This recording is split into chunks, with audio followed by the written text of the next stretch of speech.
All right.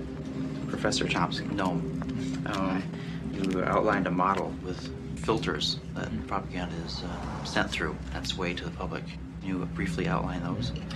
It's basically an institutional analysis of the major media, what we call a propaganda model. We're talking primarily about the national media, those media that sort of set a general agenda that others more or less adhere to the extent that they even pay much attention to national or international affairs. Now, the elite media are the sort of the agenda-setting media. That means the New York Times, the Washington Post, the major television channels, and so on. They set the general framework. Local media more or less adapt to their structure. World News. It sounds like it says that there's a beachhead. I think 628 is a good one. Yeah, but I think 6 is a good start. This is the operative soundbite for us. He's ours. He really knows how to time it. We've got a minute for all the time, so that's... I love this soundbite. Okay, and they do this in all sorts of ways, by selection of topics, by distribution of concerns, by emphasis and framing of issues, by filtering of information, by bounding of debate within certain limits. 2.5 minutes to air. 45 seconds. They determine, they select, they shape, they control, they restrict in order to serve the interests of dominant elite groups in the society. There is an unusual amount of attention focused today on the 5 nations of Central America. This is Democracy's Diary. Here for our instruction are triumphs and disasters, the pattern of life's changing fabric. Here is great journalism, a revelation of the past, a guide to the present, and a clue to the future.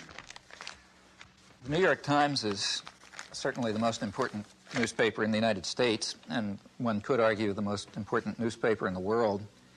The New York Times plays an enormous role in shaping the perception of the current world on the part of the politically active, educated classes. Also, the New York Times has a special role, and I believe its editors probably feel that they bear a heavy burden in the sense that the New York Times creates history. What happened years ago may have a bearing on what happens tomorrow. Millions of clippings are preserved in the Times library, all indexed for instant use, a priceless archive of events and the men who make them. That is, history is what appears in the New York Times archives. The place where people will go to find out what happened is the New York Times.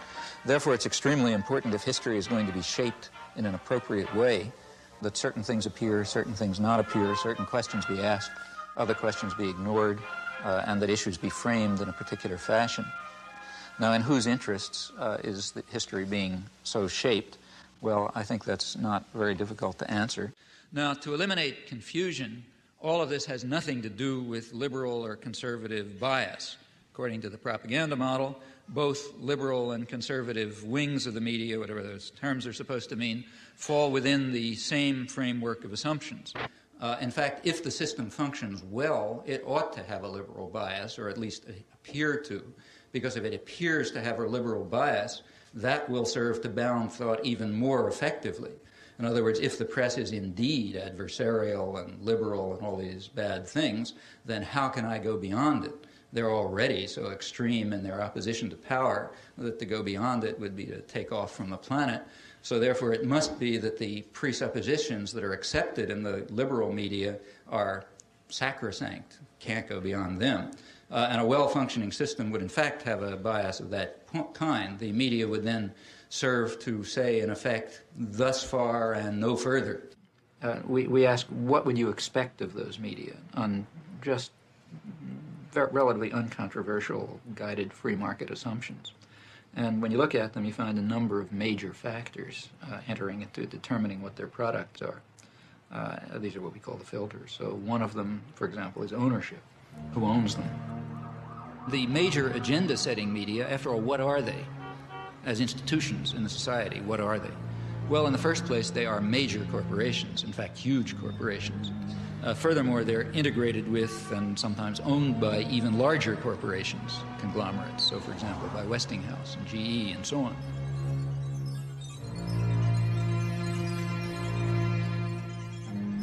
What I wanted to know was how specifically the elites control the media. What I mean is, I guess... It's like asking, how do the elites control General Motors?